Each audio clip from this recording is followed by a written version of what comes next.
He hadn't smiled in 7 years, not since the fire took everything. But when the cleaner's 1-year-old baby reached up, grabbed his tattooed hand, and whispered Appa with tears streaming down her chubby cheeks, the most feared man in Seoul felt his frozen heart crack wide open. Kang Min-jun stood alone on the 47th floor of his glass tower, staring at Seoul's neon-bleeding skyline.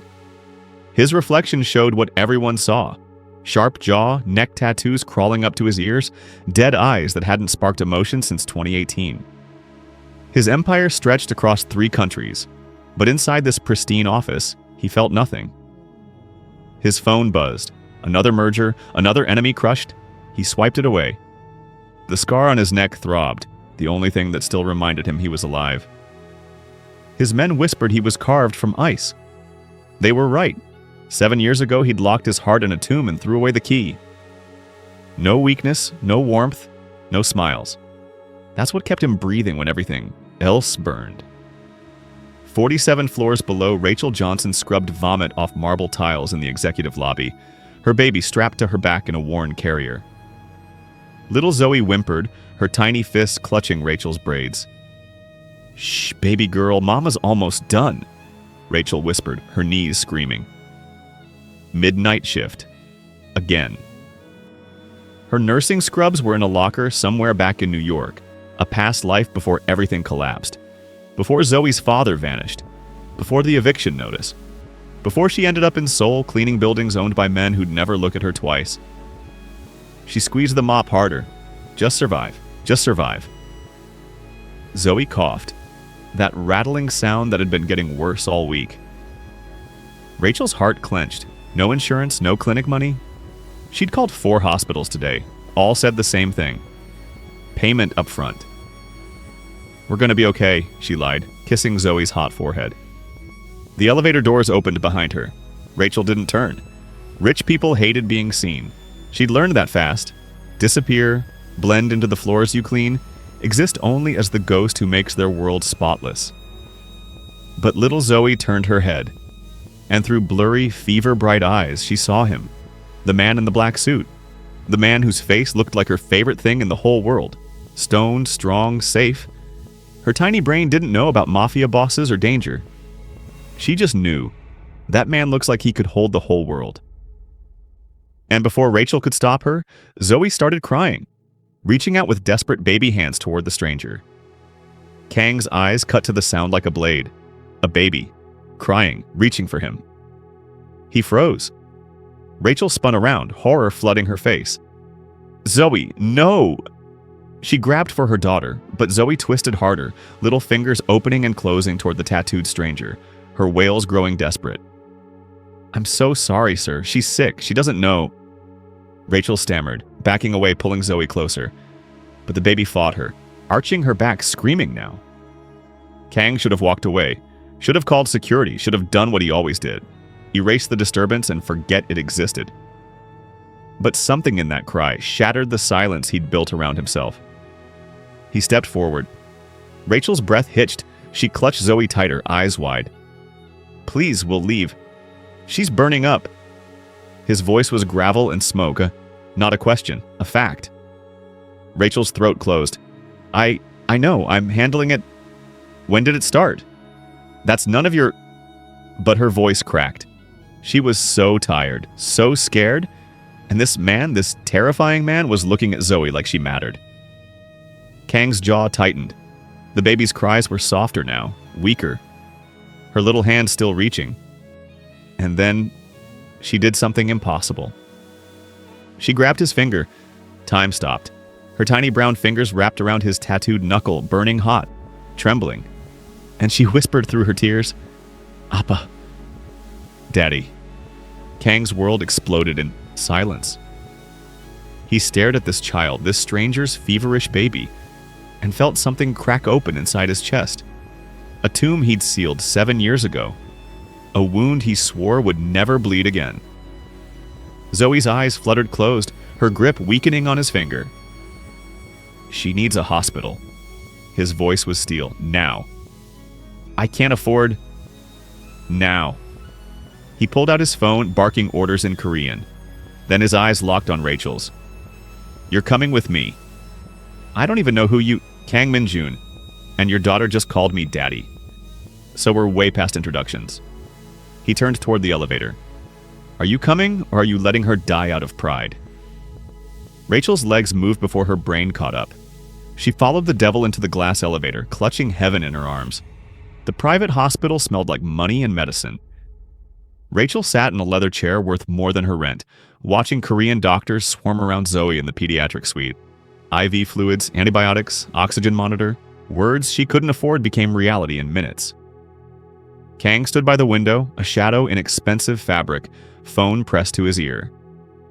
Rapid Korean. Cold commands. He hadn't looked at her once since the car ride. Rachel's hands shook. What have I done? She'd gotten into a stranger's Bentley.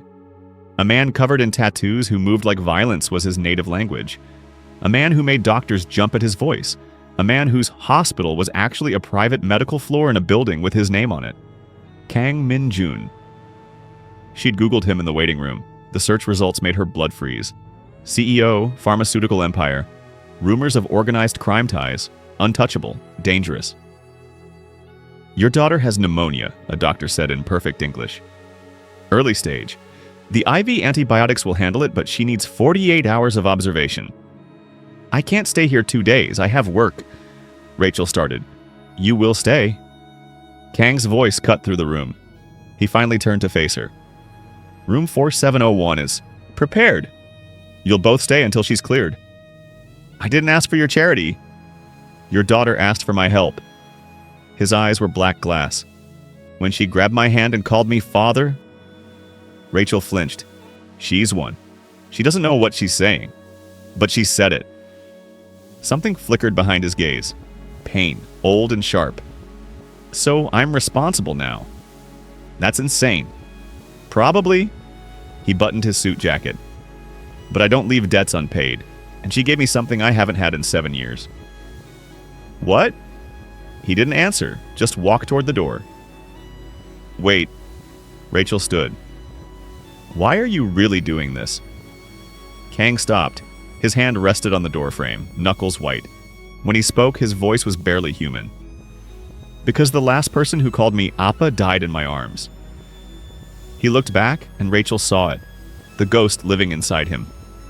And I won't let it happen again. The door closed.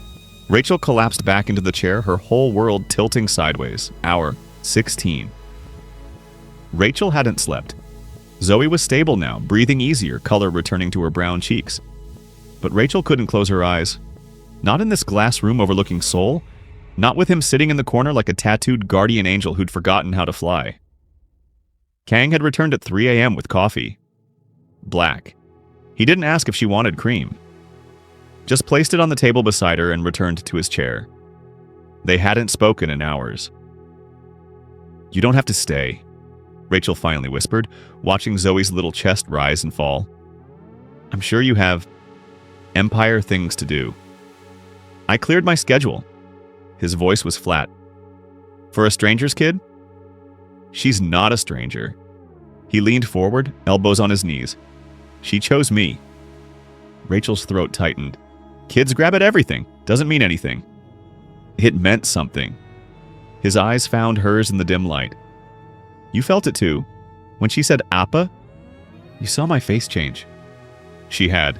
She'd seen a man crack open like lightning, through stone. Who did you lose? The question escaped before she could stop it. Kang's jaw worked. Silence stretched like a wound. My daughter. The words were ash. Ji Woo, she was 3. Car accident. Drunk driver, 7 years ago. He stared at his hands. Those tattooed hands that once held a child who'd never grow up. I was driving. I survived. She didn't. Rachel's heart broke. God, I'm so... Don't. He stood abruptly, walking to the window. I don't want your pity. I just want you to understand why I can't walk away from this. From her. He looked at Zoe sleeping. When she grabbed me, for 1 second I felt like a father again, not a ghost, not a killer. Just someone worth being called Appa. Tears burned Rachel's eyes. You're not a killer. You don't know what I am. but his voice was softer now, broken. I know you saved my baby. She stood crossing the space between them. That's all I need to know. Their eyes met, and in that hospital room something dangerous began to bloom. Day 2. Golden hour light streamed through the windows. Zoe was awake, giggling, reaching for the mobile hanging above her crib. Rachael watched Kang watching her daughter. This cold, dangerous man transformed into something softer. He'd brought toys, a stuffed tiger, Korean picture books. You're good with her, Rachael said quietly. Muscle memory. He adjusted the tiger in Zoe's grip. Jiwoo loved tigers too. Rachael sat beside him on the floor. Their shoulders almost touched. Tell me about her. Kang's hands stilled. Why? Because you're carrying her alone, and that's too heavy. He was quiet for so long she thought he'd shut down again, but then she had my temper, her mother's laugh. His voice was distant, lost in memory. Obsessed with strawberry milk, hated bedtime, drew on my contracts with crayons. A ghost of something, not quite a smile, but close, touched his lips. The night she died, we were coming back from her grandmother's. Seoul traffic. Some drunk businessman ran a red light doing 90. His fists clenched. I saw it coming, tried to swerve. The impact was on her side. Rachael's breath caught. She died holding my hand in the ambulance. Last thing she said was, Appa sleepy. His voice cracked. I told her to rest. Told her I'd wake her up soon. He looked at his palms like they were stained. I lied, and I never smiled again. Smiling felt like betraying her. Like saying I could be happy when she's dead because of me. It wasn't your fault. I was driving. A drunk driver killed her. You tried to save her. Rachael grabbed his hand, that tattooed, powerful hand, and held it. And you're still trying to save her, every day, by punishing yourself, by refusing to feel anything. Kang's eyes burned. If I feel it all comes back. The guilt, the screaming, the blood. Feel it. Rachael squeezed harder. Feel all of it. Because she'd want you to live, Kang. Not exist as a ghost in an empire, built on numbness. He stared at their hands, black and brown, scarred and sacred, intertwined. I don't know how to live anymore, he whispered. Then learn again, Rachael said, starting with us. And Zoe, perfect, innocent Zoe, laughed and grabbed both their fingers. Day 3, discharge day. But neither of them moved to leave. Kang had brought breakfast from a Korean street vendor. Steamed buns, rice porridge, fresh fruit. They ate on the floor while Zoe played between them, wobbling on unsteady legs, using Kang's knee as support. She trusts you, Rachael said, watching her daughter climb into his lap without hesitation. Kids are smarter than adults. They sense intentions. He carefully balanced Zoe, letting her grab his tattoos with sticky fingers. She knows I won't hurt her. Will you hurt me? The question hung in the air. Kang's eyes lifted, dark, intense. I'm trying very hard not to feel what I'm feeling right now. Rachael's pulse jumped. And what are you, feeling? Like I'm standing at the edge of something terrifying. His voice dropped. Like jumping would either kill me or save me, and I can't tell which. I'm terrified too, she admitted. You're a powerful man. I'm a cleaner. You could destroy me with a phone call. I could. He shifted Zoe gently to the side and leaned closer. But I'd destroy myself first. His hand reached up, hesitating near Rachael's face. Can I? She nodded. His palm cupped her jaw, warm, rough, reverent. You walked into my building broken and brave, and your daughter saw something in me even I'd forgotten existed. His thumb traced her cheekbone. You don't know what you've done to me, Rachael. Her name in his mouth was prayer and poison. Tell me, she whispered, you made me want to smile again. And there, for the first time in 7 years, the corner of his mouth lifted. Not a full smile, just a crack in the armor. But it was devastating. Rachael's breath shattered. Kang, I know this is insane. I know it's too fast. I know I'm dangerous. His forehead pressed to hers. But I can't let you walk out that door and disappear. I won't survive it. Then don't let me go, she said against his lips. Zoe giggled between them, patting Kang's chest. Appa, Appa, Appa. And this time, when he looked at the little girl who'd chosen him, Kang Min-jun smiled. Fully, painfully, beautifully. The call came at midnight. Rachael woke in the hospital suite to Kang's voice, sharp, deadly, speaking rapid Korean. His face was stone again, the softness gone. He hung up, looked at her with eyes full of war. You need to leave, now. Rachael sat up, heart pounding. What? Why? My enemies know about you, about Zoe. He was already packing her things, mechanical, cold. There's a car downstairs, cash, passport. You're going to a safe house until I handle this. Handle what? Kang, talk to me. I can't protect you if you stay near me. His voice cracked like thunder. Do you understand? Men who want me dead now know I care about something, and they'll use you to destroy me. So you're just, what, throwing us away? I'm keeping you alive. He grabbed her shoulders. This is my world, Rachael. Blood, violence, death. I was stupid to think I could have something clean, something good. You're afraid? The realization hit her. You're terrified of losing us like you lost Ji-woo. Don't say her name. His grip tightened. You don't get to use her against me. I'm not. I'm trying to make you see. What I see is that everyone I love dies. He released her like she burned him. My daughter, my wife after the grief destroyed her. Everyone, and I can't watch it happen again. Tears streamed down Rachel's face. So you're choosing fear over us. I'm choosing your life over my feelings. That's not love, Kang. That's cowardice. She grabbed Zoe from the crib, her baby stirring awake. You told me to feel everything, to stop running, but the second it gets hard, you shove us away? His face was a mask of agony. Please, just go. Look at her. Rachael held Zoe up. The baby's eyes opened, landing on Kang. She smiled, pure, trusting. Appa? Kang's composure shattered. He turned away, fists clenched. We're not your ghosts to bury, Rachael whispered. We're your chance to live again. I don't deserve that chance. Neither did I, but Zoe gave it to us anyway. She walked to the door, heartbreaking. When you're ready to stop being a dead man, you know where to find us. The door closed, and Kang Min-jun fell to his knees, alone again. 3 weeks of silence. Rachael scrubbed floors in a different building now. The safe house money had run out. She'd refused to use it anyway. Taking his guilt money felt like accepting his abandonment. Zoe asked for Appa every day. Rachael had no answers. At night, she replayed those 3 days. His smile, his touch. The way he looked at Zoe like she'd resurrected something holy in him. Had it all been a fantasy? A broken man's temporary delusion? Her phone never rang. Until tonight.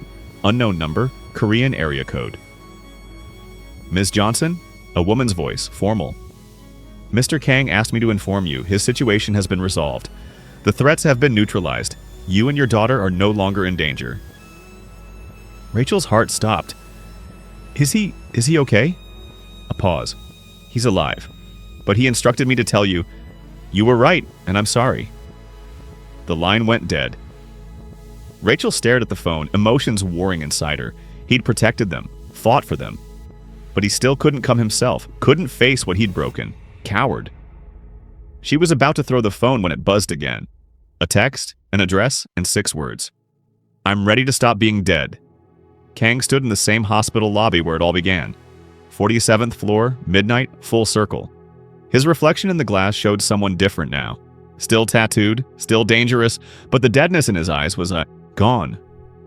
Replaced by something terrifying. Hope. The elevator dinged. She stepped out, Zoe on her hip, eyes fierce and cautious. She'd come. Despite everything, she'd come. They stood 10 feet apart, an ocean of hurt between them. I dismantled 3 rival organizations in 2 weeks, Kang said quietly. Burned bridges I spent years building. Made enemies of people who used to fear me. He took 1 step closer. All so I could stand here and tell you, I choose life. I choose risk. I choose you. Rachel's voice shook. Words are easy, Kang. I know. He dropped to his knees. Right there, in the lobby. The most feared man in Seoul, on his knees. So let me spend the rest of my life proving them. Zoe squirmed in Rachel's arms, reaching for him. Appa, Appa? And Rachel's walls crumbled. Get up, she whispered. Not until you forgive me. She walked forward, tears falling. You infuriating, broken, beautiful man. Is that a yes? It's a maybe. She pulled him up. You've got a lifetime to earn the yes. Kang's smile, that devastating, hard-won smile, broke across his face. I'll take it. 6 months later. The rooftop garden bloomed with Korean roses and African violets. 2 worlds merged into something new. Zoe toddled between them, 18 months old now, chattering in broken English and Korean. Appa, look! She held up a butterfly. Kang crouched beside her, suit jacket discarded, sleeves rolled up. Beautiful baby girl, like your mama. Rachel sat on a bench watching them. Her man and her daughter. Her impossible, terrifying, perfect family. She'd gone back to nursing. Kang had paid for her certification process, refused to let her clean floors when she had healing hands. Now she ran a free clinic in Gangnam serving immigrant communities. Kang funded it quietly. His empire now bled into legitimate pharmaceuticals and community programs. Redemption was slow, painful, but real. What are you thinking about? Kang asked, settling beside her while Zoe played. How a year ago I was scrubbing vomit off marble, alone, terrified, invisible. And now? Now I'm sitting in a rooftop garden with a reformed Mafia boss who smiles at butterflies. She leaned into him. Life is weird.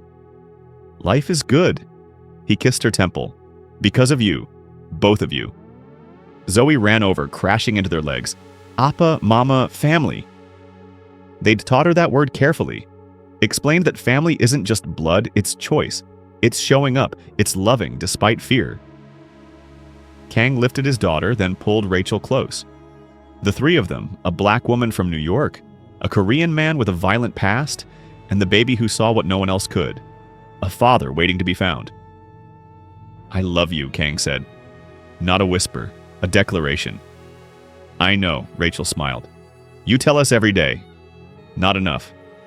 He set Zoe down, then got on one knee. Again. This time with a ring. Rachel's breath caught. Marry me, he said simply. Let me be Zoe's father legally. Let me be your husband.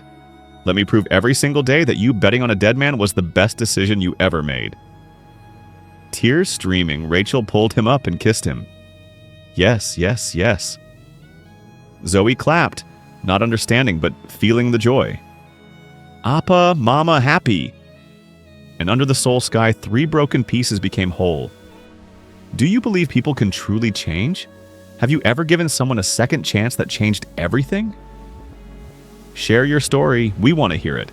Don't forget to like, comment, and subscribe for more emotional stories that'll wreck you in the best way.